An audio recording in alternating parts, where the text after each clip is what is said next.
Gracias a tu apoyo, en Abusat Shriners podemos devolverle la sonrisa a muchos niños panameños. Queremos seguir ayudando para que más niños panameños sigan sonriendo. Apóyanos con tu donación a través de Yapi.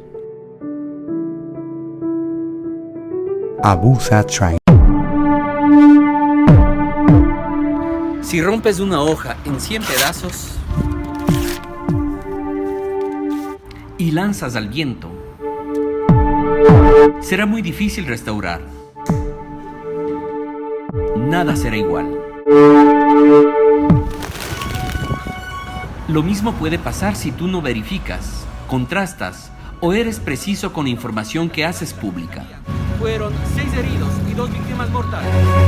Recuerda, la comunicación construye, no destruye. Periodismo responsable.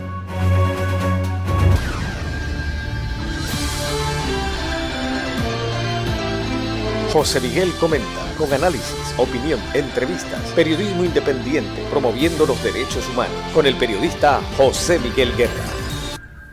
Mis amigos, muy pero muy buenas, bienvenidos todos y cada uno de ustedes a la sintonía de nuestro programa José Miguel Comenta, a través de Hispania, de la gran cadena exitosa, en YouTube, en Facebook y también en la X. Allí está el contenido completo de nuestro programa. Suscríbase a nuestro canal de YouTube, allí transmitimos José Miguel Comenta en @jmguerravideo, que es lo mismo que en Instagram y lo mismo que en la X, en el antiguo Twitter. Y bueno, José Miguel Guerra, allí en Facebook. Así que esas son nuestras redes sociales para que usted se inscriba allí, pues active la campanita en YouTube y pues va a recibir el programa al momento que lo estamos transmitiendo. Y pues en los medios aliados que pasan en nuestro programa, agradecido siempre a Hispania y a la gran cadena exitosa por dejar pasar nuestro programa. Muchas gracias por eso. Y a todos pues ya finalizando esta semana informativa con mucho que ver de lo que se da en nuestro país, y es el LLE de ayer del presidente de la República, que si la visa, que si esto y el otro, que si los chivitos se fueron para el monte. Realmente ese tema es un tema unipersonal de cada país. Aquí se niegan visas. Aquí nosotros estuvimos tratando de ayudar a una sobrina que viniera a hacer unas compras y se la negaron. Y la plata que pagó, pues gracias, bien gracias, y pues para adelante. Y que eso no está mal. Y si la quieren negar a alguien, quitársela a alguien, pues se la quitan. Eso es potestativo. Yo no creo que hay que hacer tanta lloriqueadera por eso, señor presidente. De verdad que eso de que me están presionando porque no vaya a ver a Mickey Mouse o no vaya a ver al doctor que me hizo la intervención, eso pues de verdad que hay que tenerlo en consideración. Pero quería empezar el tema el día de hoy con algo que pasó allí en el bosque y que es muy recurrente en los edificios, en los complejos de edificios que se están haciendo, en los PHs o pues condominios, para no decirle multifamiliar, y porque a los yeyes no les gusta que le digan multifamiliar, les gusta que le digan condominio, los condos, pero no condones, sino condominios. Pero la situación es que están explotando las tuberías, y esa explosión allí, si usted suma la de Santa María, la que fue en Obarrio y las que son en Avenida Balboa, alguien no ha hecho su trabajo. El cuerpo de bomberos cobra $90 por cada apartamento para hacerle cada año una medición de gas. Si hay fuga de gas. Una ñamura que alguien se inventó para lucrar de verdad.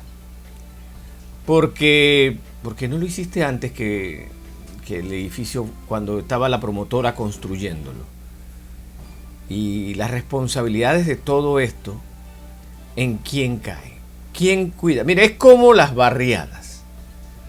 En la Chorrera, allá después de la herradura, no sé cómo que se llama ahora eso ahí, están construyendo una barriada. Ah, no, ellos quieren un giro a la izquierda. Vaya, paren el tráfico que viene del interior porque los niños compraron una casa en esa barriada.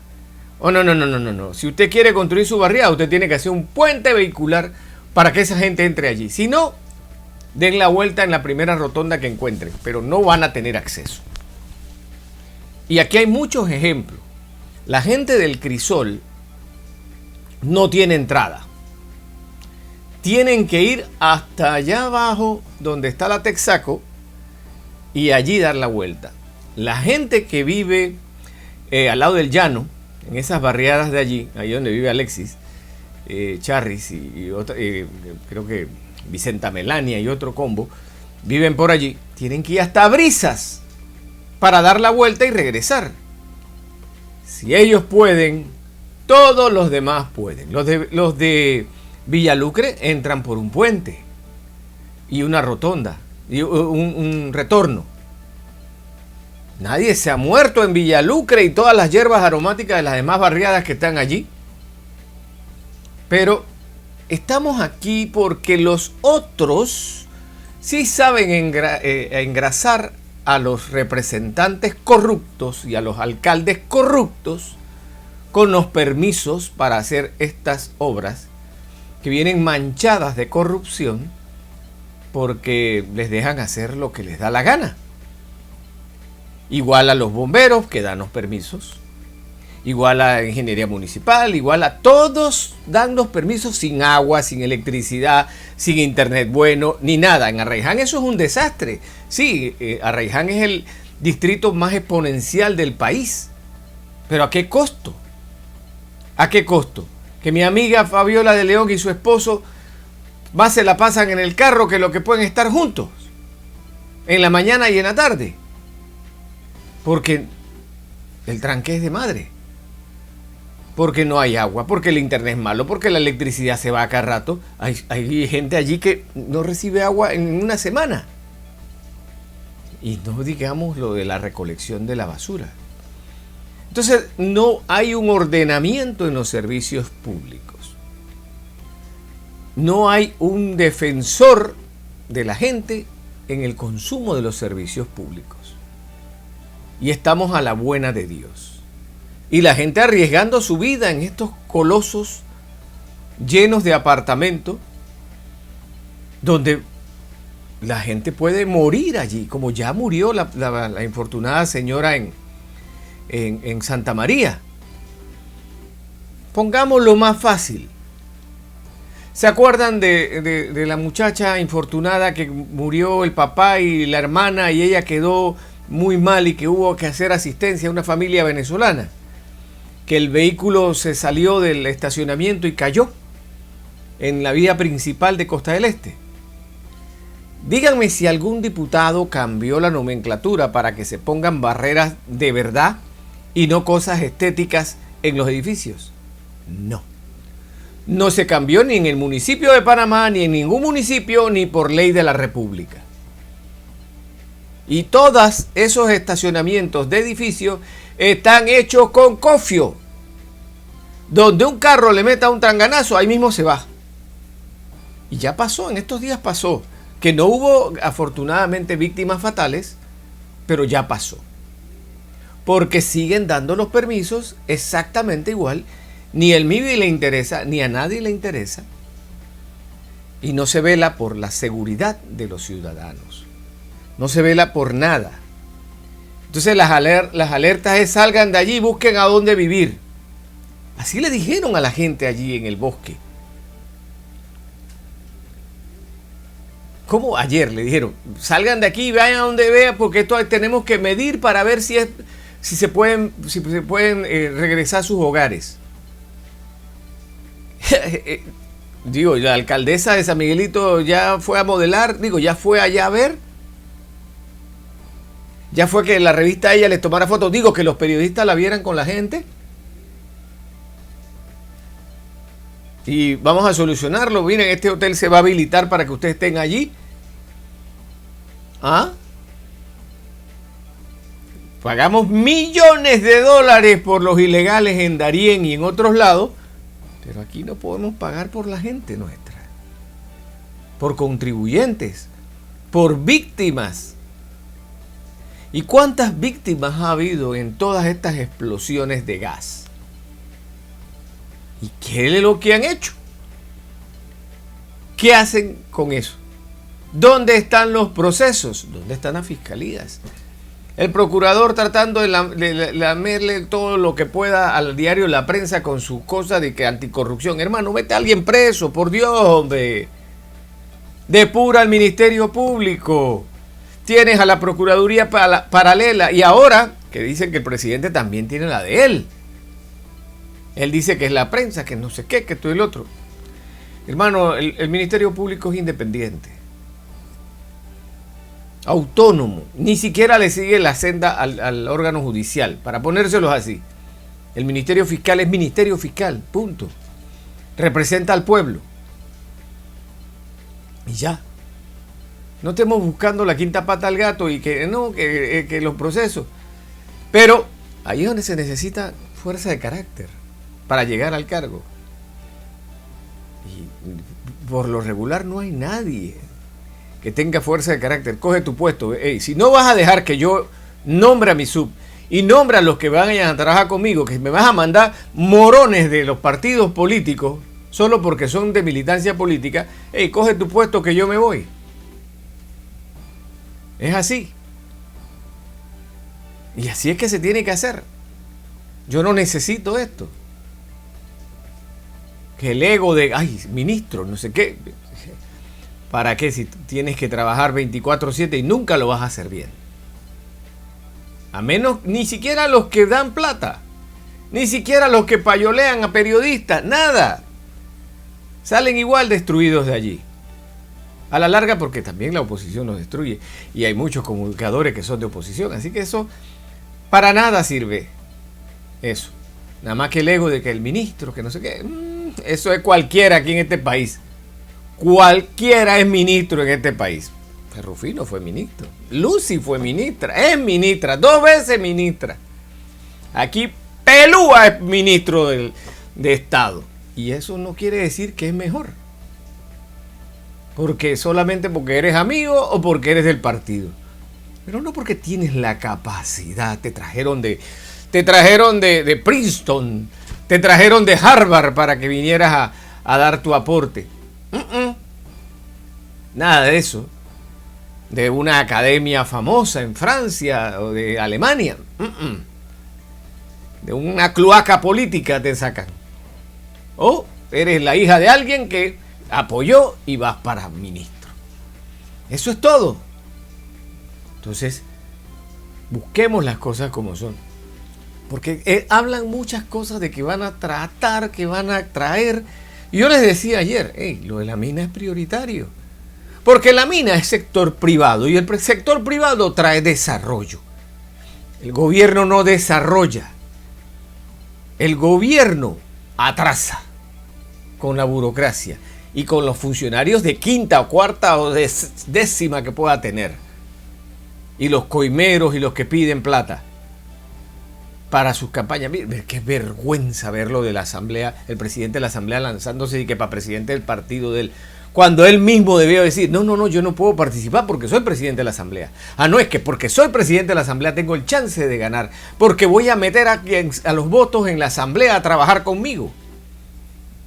Porque los voy a comprar, porque esa es la mentalidad de esta mediocridad que tenemos de políticos. Porque no tenemos a nadie por encima del nivel. Todos están por debajo del nivel. Y no el nivel de agrimensura, sino el nivel de coeficiente intelectual. No llegan a eso. Pensar, eso es duro. Es cementar madre. Toca aquí, toca cara, como en el recreo. No. Eso es difícil. Pero no ponen el cascabel al gato y siguen explotando edificios. Y los bomberos tuvieron una racha de los carros que supuestamente habían comprado mal, que nunca llegó a la investigación. El asesor legal que tenían los bomberos, que lo votaron, que lo vivieron, nunca se supo qué fue lo que pasó con el cuerpo de bomberos y la plata y los camiones y el desastre. ¿Y a quién le rinden cuenta ellos de las inspecciones de los edificios? ¿Dónde están esos informes? Deben tener un sitio web, porque eso es público y notorio. No hay. No hay nada donde consultar qué se hizo y qué no se hizo, sino que todo es después que pasa un hecho. Pero seguimos correteándonos la cola, es noticia, pero sigue pasando. Les decía ayer, sigue pasando, porque no se ha cambiado ninguna estructura, no se ha modificado y por lo tanto va a seguir pasando. Y es preocupante para todas las personas. Mis hijos viven en edificios, mis nietos viven con ellos, y sí estoy muy preocupado porque están volando en pedazos los edificios de este país y pareciera que eso es normal. Pareciera que fueran drones rusos, pues, y nosotros somos ucranianos. Y no salen a decir, ven acá, aquí va a haber una investigación prolija y caiga quien caiga, y van para el Ministerio Público. Los funcionarios que dieron estos permisos, la gente que perjudicó en las barriadas, la gente que está perjudicada en todos lados. No ha habido una sola condena. No ha habido una sola inmobiliaria. Es como los bancos. Hablan de lavado de dinero y no hay ni un banco implicado. Y el dinero solo se lava en los bancos. El dinero solo se lava en los bancos. Y estamos en todas las listas que pueda haber. Salimos de una y caemos en otra. Y el lavado de dinero no se hace en banco aquí en Panamá. Se hace de magia.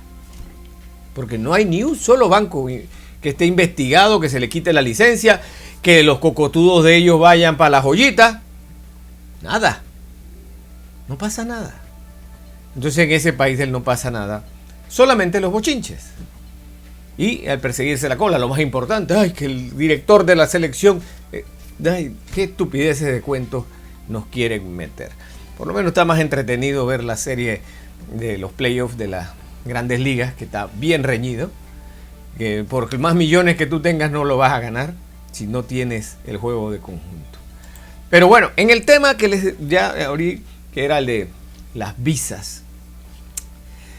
Estados Unidos es libre de quitarle la visa a quien le dé la gana, como Panamá es libre de quitarle la visa a quien le dé la gana. Aquí se han expulsado, aquí vino un sicario de la información de la ultraizquierda radical, y en el gobierno de Nito Cortizo lo expulsaron del país.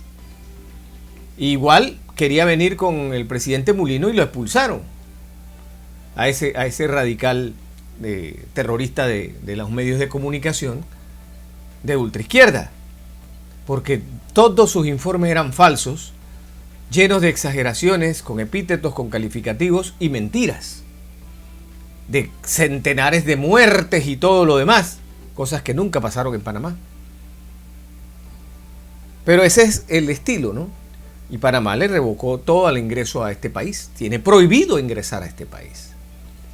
Y igual puede declarar, aunque tiene muchos acuerdos de no visado con muchos países, pues se compra la tarjeta de turismo, pero puede decir, este ciudadano no ingresa a este país. O puede decirle a cualquiera, hey, ya no eres grato aquí en Panamá, así que muchas gracias, pero no gracias. Y yo creo que si el presidente quiere hacer guapería, a decirlo en cubano, si quiere guapear, bueno, también tiene la carta de decir, el embajador de Estados Unidos se le quita el placé y ya no puede estar en Panamá. ¿Se atreverá Mulino a hacer eso? ¿Tendrá los timbales para hacer eso? No se pierda la próxima semana en este mismo Vaticanal. No, mentira, no lo va a hacer. No tiene los timbales. Está muriéndose por lo que hizo Milei antes de ayer allá en la Casa Blanca. Llegar y que lo reciban en la Casa Blanca. Eso no va a pasar. Eso no va a pasar. Y veníamos navegando con bandera de pendejo, ya se había bajado mucho el furor. Están dictando la nueva política de Estados Unidos de no agarrar y soltar, sino que bote que lleva droga, bote que explota.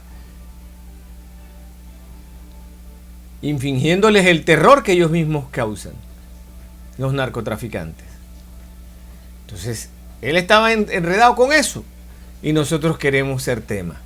Y queremos ser tema de Barabuco. Es que yo no entiendo. Cuando lo que más importante era ir a Boquete, Chiriquí, llevar la ayuda, ver de primera mano. No, yo voy a hablar paja en la conferencia de prensa que no tengo nada que anunciar.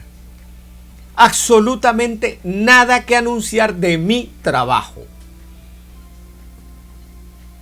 ¿Qué empresas entraron? ¿Qué desarrollos se están haciendo?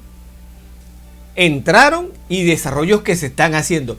No futurología, señor presidente. Cosas concretas que está haciendo por bajar el índice de desempleo del país, que es el principal problema de este país. Si no tiene nada en ese respecto, ni siquiera abra la boca entonces, para estar haciendo conversatorios que no dicen nada. No, que la Caja de Seguro Social hizo la robótica, que la Luna giró al revés, que Marte se conjugó con Mercurio. Eso es todo lo que anuncia. En una chambonada de comunicación que no tiene ningún sentido. Y el niño es llorón y lo pellizcan. Entonces le preguntan esto y se desmadra diciendo estupideces. Que sí, que funcionario de Estados Unidos lo están presionando con la visa. Estados Unidos no presiona con la visa. Estados Unidos quita la visa y punto. No es que... Porque las políticas de Estado no las dice aquí el embajador. Él manda un informe y eso se revisa. Y lo revisa el Comité de Asuntos Hemisféricos y el subsecretario del área. Mandan investigadores, mandan gente encubierta. Lo ven y toman la determinación porque son políticas que perduran después en otra administración. Pie seco, pie mojado que quitó Obama. Era una cuestión que se venía viendo de que, hey, tenemos una gran cantidad de cubanos que están aprovechando eso. Y como están aprovechando eso, están mandando plata de vuelta. Y el problema de la libertad del pueblo no se está tocando. Y por eso lo quitaron. Trump llegó y no lo puso. Porque esa es una política establecida. Si ahora no sé cómo va a ser con Trump, porque los demócratas están... No importa qué. Es como ver el movimiento feminista con María Corina Machado. Se acabó el movimiento feminista. No me vengan con estupideces de femicidio y todas esas hierbas aromáticas y misterios de la mujer. No, eso no existe. Porque nadie de esas organizaciones salió a decir enhorabuena por María Corina Machado. Porque como no es de la ultraizquierda radical, no es de los de ellos, que lo ganara, eso no, ella no es mujer. Le quitaron el título de mujer. Entonces no me vengan con eso que no existe. Existe la conveniencia de parte de todos esos grupos. No existen realmente esos movimientos. Solamente son políticos para hablar de política y apadrinar las dictaduras de izquierda que existen en la región. Eso es todo lo que existe. Y que el movimiento de la liberación, no sé qué. Es como cuando vi la noticia de que Aniano Pinzón, nuevo presidente de algo de los sindicatos. Yo era peladito y él era presidente del sindicato. Por Dios. La misma cosa. Todo es lo mismo. Entonces vienen con el mismo discurso. Y no hay realmente nada. Y lo único que siguen es los nuevos tratando de robar por donde puedan, que los viejos ya robaron, endeudando el país y llevándonos a la crisis de verdad. Porque qué bien los que pudieron pagar palcos y fueron al estadio a ver la selección de fútbol. Enhorabuena por ustedes, mi amigo. Pero otros estábamos pensando al día siguiente, ¿cómo voy a hacer? ¿Qué tengo que hacer? ¿Cómo voy a llegar para ver si consigo algo? Porque hay que voltear las pailas, ¿sabes? En los dos Panamá que realmente no concuerdan con lo que está pasando y que los medios de comunicación, que gracias a Dios, ya lo de MTV nos demuestra que pronto veremos el cierre de varios de estos medios de comunicación en nuestro país porque no dan pie con bola. Y las redes sociales y los streaming los está acabando. Los está acabando. ¿Por qué? Porque hay que predicar con la credibilidad. Newsmax, la otra cadena y Fox acabaron con CNN, acabaron con CNBC y todas esas cadenas. ¿Por qué? Porque ese discurso de que supuesto progres está acabando con la credibilidad y la gente está sumando 2 más 2. Espérate, lo que ustedes están diciendo no compagina con lo que está pasando. El supuesto genocidio de Gaza, no se ha encontrado un solo cuerpo. No se ha encontrado una sola fosa común llena de nada. ¿Dónde están? Todo fue un montaje. Y esa es la credibilidad de los medios de comunicación. Y asimismo estamos nosotros acá con esa credibilidad de que vamos a pelear por la Corte Suprema, que si el bochinche de esto, que si fulano, que Meneses, reviva a Meneses, revivan a Meneses, $400,000 en Yapi, esa es la gran plata. ¿Y los millones qué pasó? 50 mil millones de dólares en deuda, ¿dónde están? Bueno, quisiera seguir conversándoles, pero no tengo mucho tiempo. Tengo una entrevista de Mario Pentón con María Corina Machado, muy buena. Tengo a los de Conectas Podcast y a Giovanni Sánchez y algo del acontecer internacional. Así que voy a eso, a pausa y regreso con las internacionales. Si tienes pasión por las ventas, excelente actitud y dinamismo, esta es tu oportunidad. En Hispania te estamos buscando. Ofrecemos atractivas comisiones, capacitación y el respaldo de un equipo que desea ver tu talento brillar. Envía tu hoja de vida al correo info@hispaniamedia.tv con el asunto vacante ventas y te estaremos contactando. Somos Hispania, la ventana del talento nacional.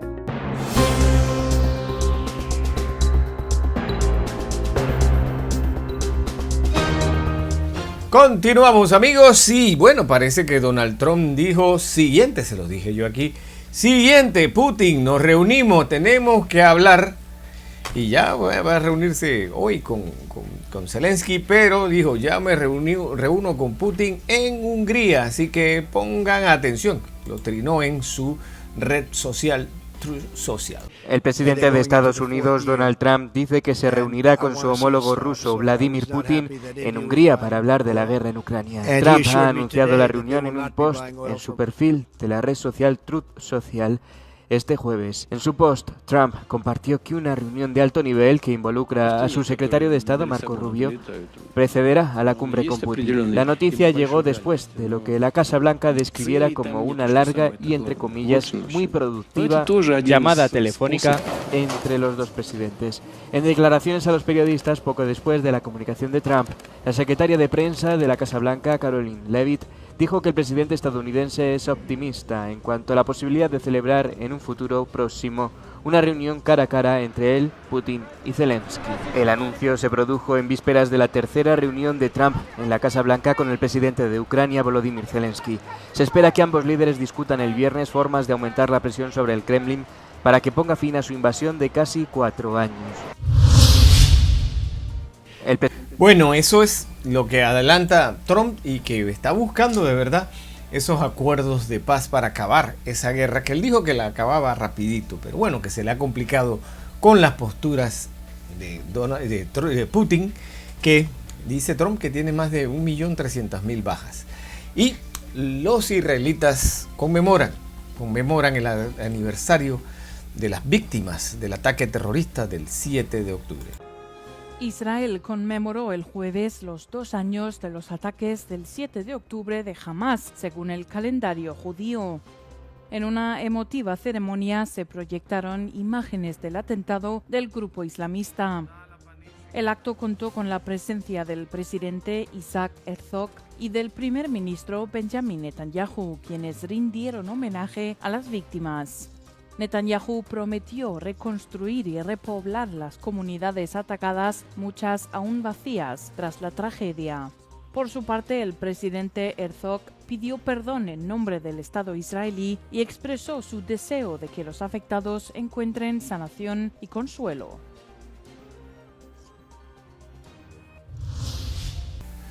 Bueno, y pues continúan esos mismos ataques en Ucrania que estábamos hablando de lo que hay que ponerle fin. Decenas de personas han resultado heridas después de que Rusia lanzara durante la noche una gran ofensiva con cientos de drones y misiles contra varias ciudades ucranianas. En la región de Chernigov, 2 personas resultaron heridas tras el impacto de drones en 2 edificios residenciales. Las autoridades locales aseguran que los ataques se dirigieron de forma deliberada contra zonas civiles, afectando infraestructuras esenciales como el suministro de agua y electricidad. En la vecina región de Sumy, 4 personas resultaron heridas tras más de 135 bombardeos en una treintena de asentamientos. Y en el este del país, Donetsk volvió a ser blanco de los ataques rusos en la región de Donbass.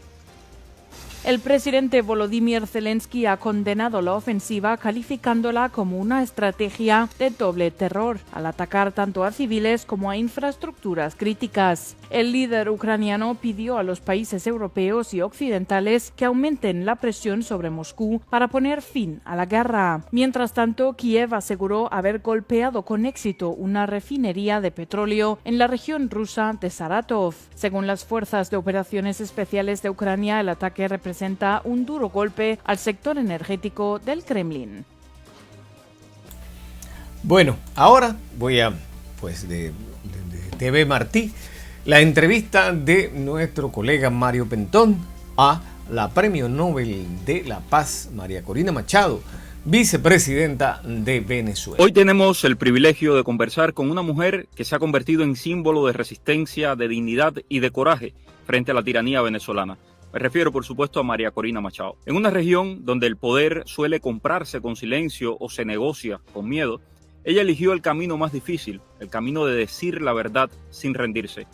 Durante años, María Corina Machado ha sido perseguida, inhabilitada, censurada, pero nunca ha dejado de representar la esperanza de millones de venezolanos que sueñan con una Venezuela libre. Hoy, con el Premio Nobel de la Paz 2025, el mundo reconoce lo que el régimen intentó ocultar, que su lucha no es solo política, sino profundamente humana. María Corina Machado habla con la fuerza de quien no teme al costo de la verdad, y por eso su voz ha trascendido las fronteras de Venezuela.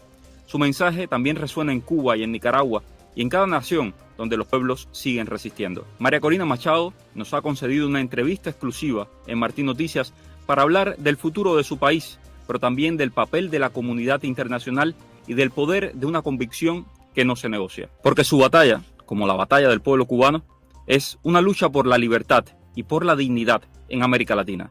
Soy Mario Pentón, acompáñame. Y está con nosotros María Corina Machado. Muchas felicidades, María Corina, por ese Premio Nobel de la Paz de parte de millones de cubanos que seguimos tu obra, que estamos pendientes de todo lo que haces cada día y de los riesgos que corres también por la libertad de Venezuela y, por supuesto, de toda América Latina. María Corina, bienvenida a Martí Noticias. Gracias por esta entrevista.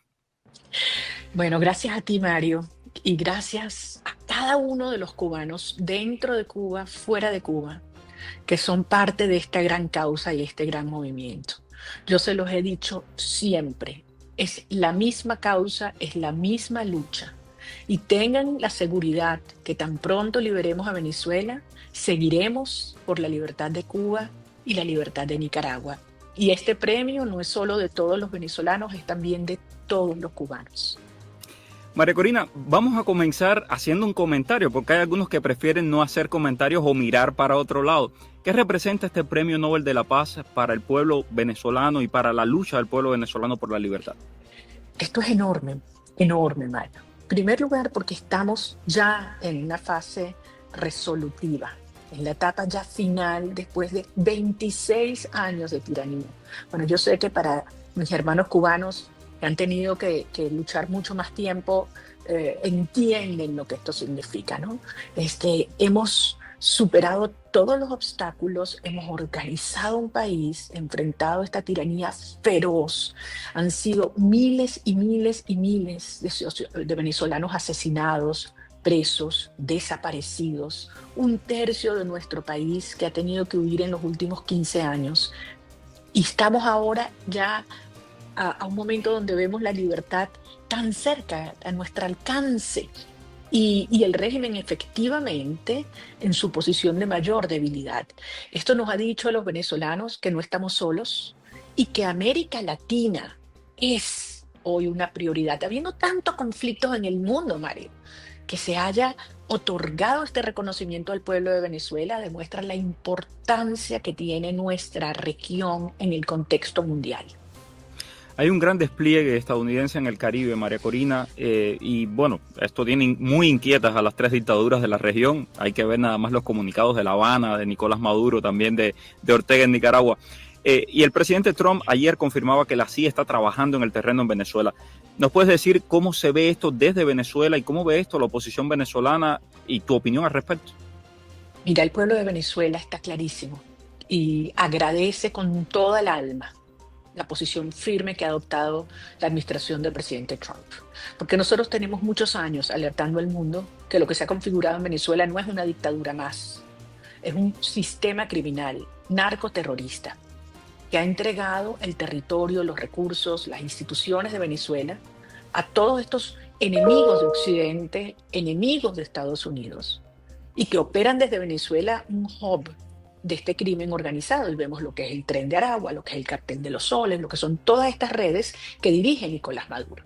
Entonces, esta posición firme del presidente de los Estados Unidos de cortar el flujo de drogas, obviamente tiene un impacto directo en la vida de miles y miles de estadounidenses y ciudadanos alrededor del mundo, pero también tiene un impacto hacia adentro, hacia nosotros, porque eso significa que no le está entrando dinero a Maduro.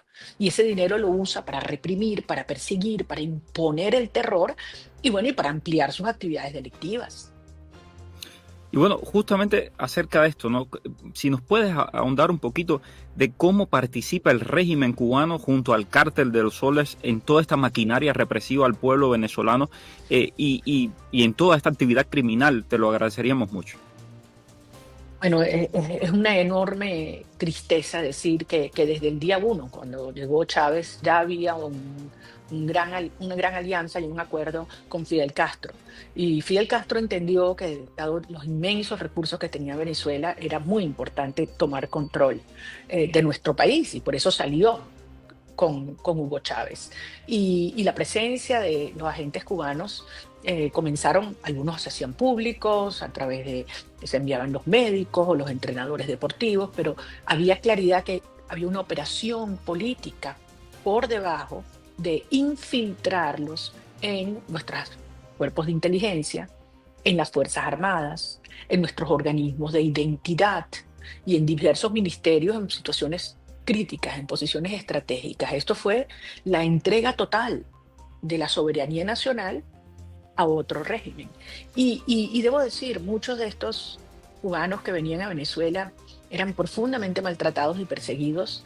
Supuestamente Chávez les pagaba grandes fortunas, pero en el fondo eran migajas lo que iban a estas personas y el gran dinero, la gran cantidad se lo quedaba el régimen cubano. A cambio de esto, ustedes saben lo que ocurrió. Venezuela le regaló y le sigue regalando petróleo, porque es totalmente gratis, no lo paga el régimen cubano, con el cual hace grandes y enormes cantidades de beneficios, mientras Cuba se sumerge en la oscuridad, por cierto. Y justamente hemos visto que el guión que vimos en Venezuela, tristemente lo estamos viendo repetirse en otros pueblos de América Latina. Y yo creo que esto también muestra, ¿no?, cuán peligrosa es esta dictadura para toda la región. Absolutamente, porque esta gente sí se ayudan entre sí. Y ellos intercambian tecnología, información, inteligencia, obviamente dinero, y tú los ves como han ido creando toda una estructura para extender sus tentáculos en toda la región.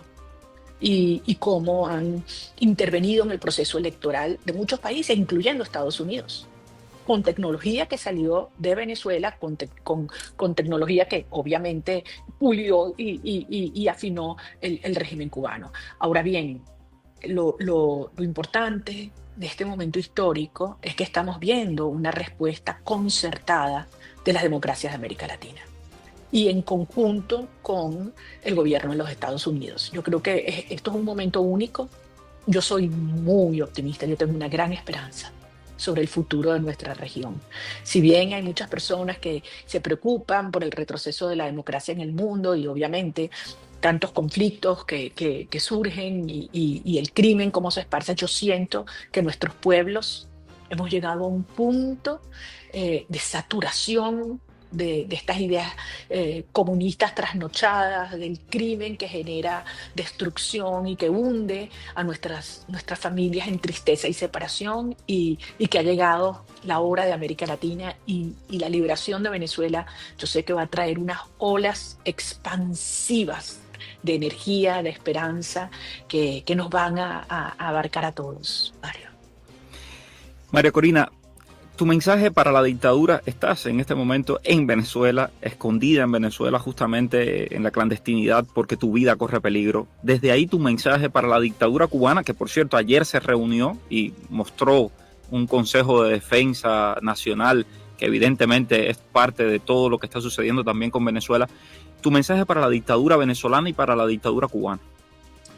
Tienen que aceptar que el tiempo se les acabó, que realmente entramos en una fase donde se acabó la impunidad, por la decisión de nuestros pueblos y también por la decisión del presidente Trump de desmantelar las estructuras del crimen, del narcoterrorismo, que tanto daño le hace a su país, a su gente, como nos hace a nosotros. De modo que, por su propio bien, Nicolás Maduro y el régimen cubano deben entender que lo que más les conviene es aceptar los términos para una salida negociada. Pero si no es negociada, igualmente saldrán. María Corina, tu mensaje para el pueblo cubano, ese mismo pueblo que se emocionó viendo la entrega de este Premio Nobel de la Paz. Gracias, yo les doy las gracias. Porque yo sé que han resistido con dignidad, con coraje y con profundo amor, con amor a su país, con amor a sus familias. El hecho de que una persona no conozca la libertad, y yo veo a nuestros muchachos jóvenes que han nacido en este horror, no significa que no la anheles, que internamente no la conozcas, aunque no la hayas podido expresar. Y esto es algo muy poderoso. Así que yo les quiero decir, tengan confianza. Tenemos grandes aliados en los Estados Unidos, en el Congreso de los Estados Unidos, unos líderes extraordinarios como Mario Díaz-Baral, Carlos Jiménez, María Elvira Salazar, por supuesto Marco Rubio, de origen cubano, y que han sido grandes defensores de los valores democráticos en su país y también en Venezuela. Así que yo les digo, confianza, vamos a avanzar hacia la libertad y llegará ese día en que nos vamos a poder abrazar en persona. Yo quiero visitar a una Cuba libre y quiero recibirlos a ustedes en una Venezuela próspera, luminosa, democrática, muy pronto. Amén a eso. Como mujer, eres una inspiración para tantas y tantas jóvenes de Cuba, de Venezuela, de Nicaragua, que siguen resistiendo contra estos regímenes totalitarios. Tu mensaje, y me gustaría, creo que es muy importante este tema, tu mensaje como mujer a las mujeres que hoy resisten en Cuba, que hoy resisten en Venezuela, que resisten en Nicaragua.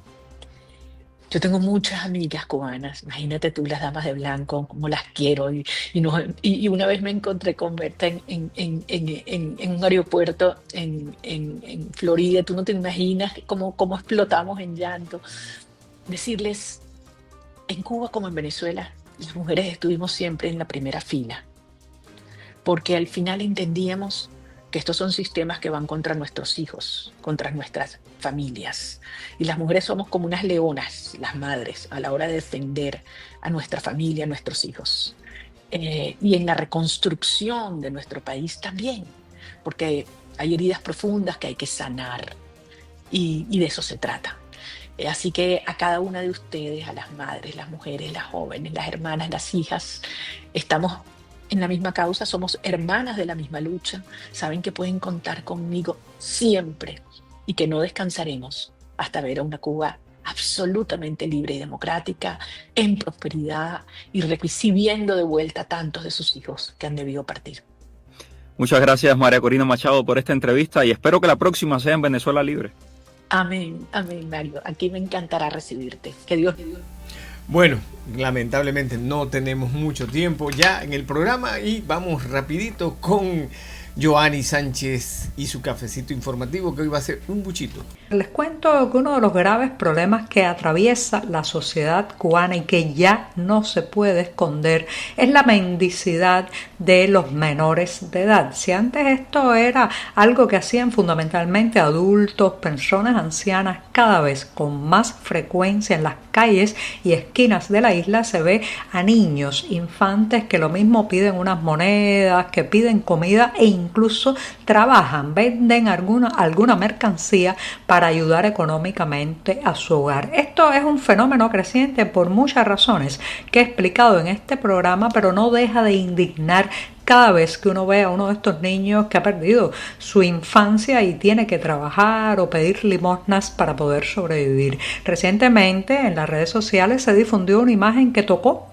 muchos corazones, que fue una foto de varios niños, al menos 4, que duermen en cartones muy próximos a la escalera del suntuoso mercado en dólares que está en los bajos del Hotel Grand Mutu. Esto es al oeste de la zona oeste de la capital cubana, en la zona de playa, muy próximo a la esquina de la calle 70. Y estos niños duermen, piden comida a los clientes que salen de este mercado dolarizado y alguien les hizo una foto que ha conmovido, reitero. Pero esto no es ni un caso aislado ni algo extraordinario. En el diario 14 y medio fuimos a hablar con estos infantes y bueno, pues la situación es realmente muy dramática. Son niños en su mayoría que asegura que prácticamente no tiene familia. Recuerden que el éxodo masivo se ha llevado a los padres de muchos de estos menores de edad que han quedado a cargo de un tío, una abuela, un abuelo que muchas veces ni siquiera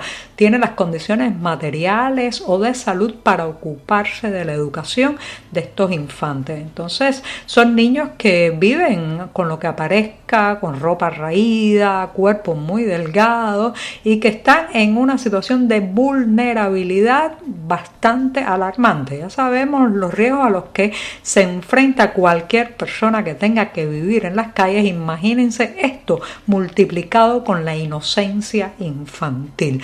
Las autoridades han guardado silencio sobre esta situación. Un diputado de la Asamblea Nacional se pronunció a partir de la polémica en las redes sociales, pero lo cierto es que el hecho está allí, es un hecho incontestable que esos niños están durmiendo y pidiendo comida a pocos metros de uno de los lugares más lujosos y glamurosos de la capital cubana y de toda la isla. Miseria y lujo, sí, esos contrastes que cada vez atraviesan más la sociedad cubana, donde no solamente los ancianos sino los niños se están llevando la peor parte. Lamentablemente no están funcionando las estructuras de protección a menores, las estructuras que deben velar porque esto no ocurra y una vez que pase, pues sacar a esos niños de la calle, pero no con regaños ni reprimendas ni modelos casi carcelarios para encerrarlos, sino con atención, formación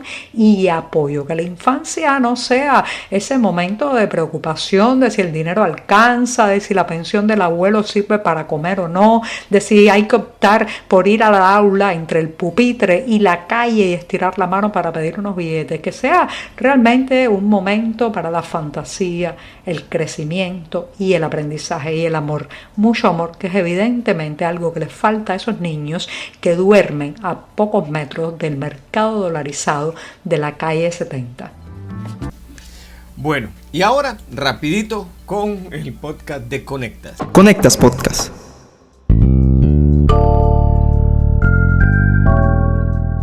Para el año 2030, América del Sur producirá 9,6 millones de barriles diarios de petróleo. Hoy produce 7,4 millones, es decir, aumentará el 30%. Ninguna región del planeta crecerá tanto, ni siquiera los Emiratos tradicionalmente petroleros. Y mientras el mundo mira cada vez más las energías verdes, los hidrocarburos siguen siendo la principal apuesta de nuestra región. Hoy en Tenemos que Hablar, Sudamérica el nuevo Medio Oriente petrolero?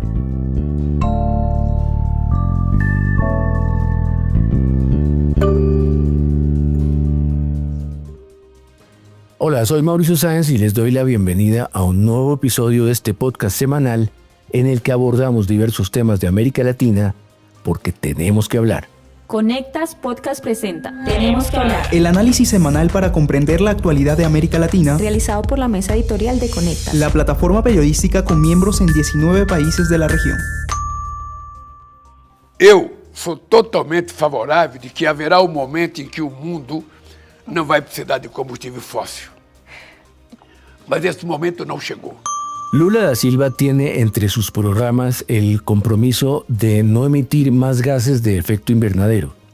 Pero mientras tanto, la explotación petrolera de Brasil sigue siendo estratégica.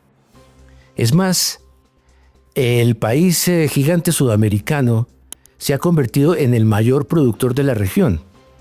Tanto que el petróleo ya superó a la soya como su mayor producto de exportación. Pero Brasil no es el único de los países de por aquí que siguen apostando por el petróleo en una era de los combustibles verdes. Hoy tenemos para hablar sobre este tema a Leonardo Oliva. Bienvenido, Leonardo. Hola Mauricio, un gusto como siempre. Leo, ¿cómo es eso de que estamos en una bonanza petrolera en América Latina? Bueno, es así, sobre todo en Sudamérica. Lo escuchamos, como dijiste ahí en la introducción. Las proyecciones indican que la región es la que más rápido crecerá en producción de gas y petróleo de acá a 2030, por encima de Medio Oriente y Estados Unidos, que si bien son potencias que producen mucho más en volumen, no tendrán una curva de crecimiento tan pronunciada como la que tendrá Sudamérica hacia 2030. ¿Y a qué se debe ese gran crecimiento? Bueno, básicamente en los proyectos que tienen en marcha 3 países de Sudamérica. Brasil, el caso que vos ya nombraste, Argentina y Guyana. Entre estas 3 nuevas potencias petroleras de la región vienen a compensar la pérdida o la caída en la producción de los yacimientos que están más maduros en países como Colombia, Venezuela o Ecuador. Bueno, como sabes, aquí en Colombia el presidente Petro decidió no otorgar nuevas concesiones petroleras para privilegiar las energías limpias, las inversiones en energías limpias. Pero por ahora eso no garantiza que haya un autoabastecimiento en los próximos años. Sí, y te sumo el caso de Ecuador. Hace 2 años hubo un plebiscito donde el 60% de la población votó o aprobó que se prohibiera la actividad petrolera en el Parque Nacional Yasuní en plena Amazonía. Esa prohibición 2 años después todavía no se aplica y la mayoría de los más de 200 pozos petroleros que estaban en explotación siguen activos. Es que sacrificar el petróleo suena un poco como eso de matar la gallina de los huevos de oro sin tener un plan B, ¿no te parece? Sí, y te digo, acá en Argentina es un claro ejemplo, porque acá Vaca Muerta, que es la joya de la corona, digamos, porque está trayendo las divisas que no llegan por otro lado al país.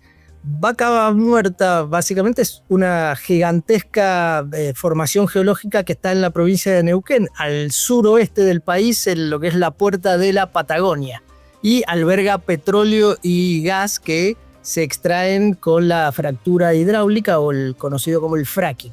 Es tanto el potencial que tiene esta formación que este año se superará el récord histórico de producción petrolera de Argentina que data de 1998, es decir, casi 30 años. Para entender este fenómeno hablé con Juan José Carvajales, que es ex subsecretario de Hidrocarburos en Argentina y consultor hoy en temas energéticos. Él ve que hay una oportunidad no solo para el petróleo, sino para el gas en la región. Si hablamos de crudo, sí, hay situaciones disímiles en el subcontinente, digamos, y a estos casos de Brasil en primer lugar, Guyana con todo un desarrollo incipiente y después Vaca Muerta en Argentina, son como los grandes motores de crecimiento frente a otros países que solían estar ahí, como Colombia y México, y la propia Venezuela, obviamente, que hoy no tienen esa pujanza. Sí. Dicho esto, bueno, Argentina es un segundo orden, ¿no? Frente a Brasil, obviamente, estamos hablando de menos de 1 millón, Brasil tiene más de 3 millones de barriles día, y Guyana tiene todo este gran desarrollo que va a ser Exxon y compañía, bueno, enorme.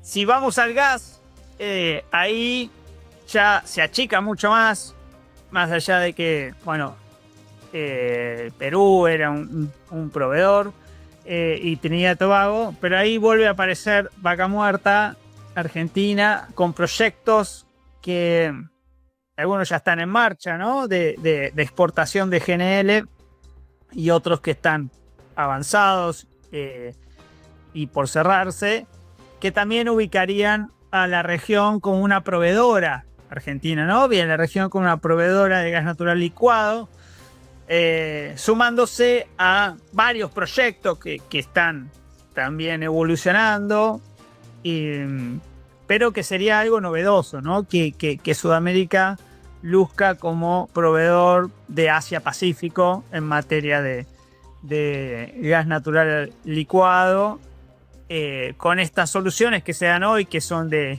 liquefacción flotante, ¿no?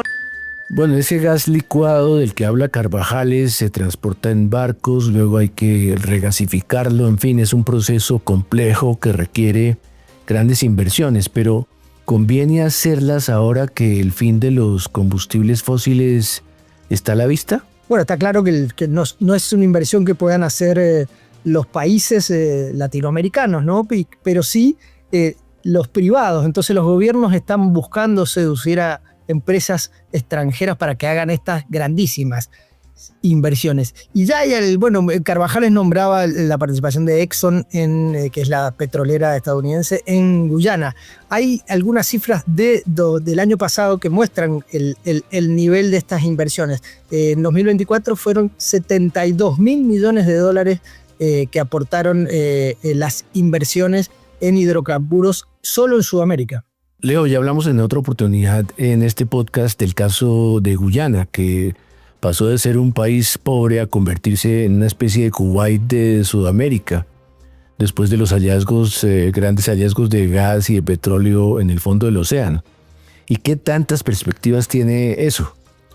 Bueno, muchísimo, tanto que según el FMI, Guyana es hoy el país con el mayor PBI per cápita de la región. Es un país chico, de solo 800.000 habitantes. Desde que se descubrió esta gigantesca reserva en 2015, el país vive un boom petrolero y cerca de la mitad del crecimiento de la producción proyectada para toda América Latina o para toda América del Sur hacia 2030 se debe solo al crudo de Guyana.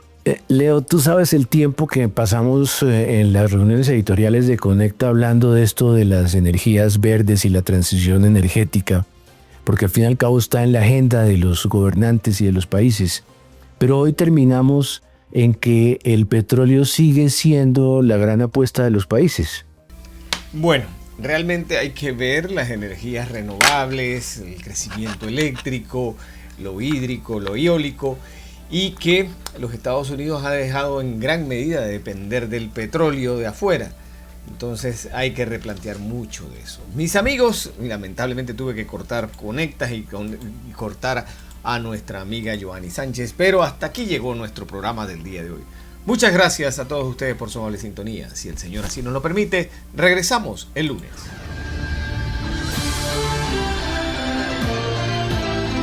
José Miguel comenta, con análisis, opinión, entrevistas, periodismo independiente, promoviendo los derechos humanos, con el periodista José Miguel Guerra.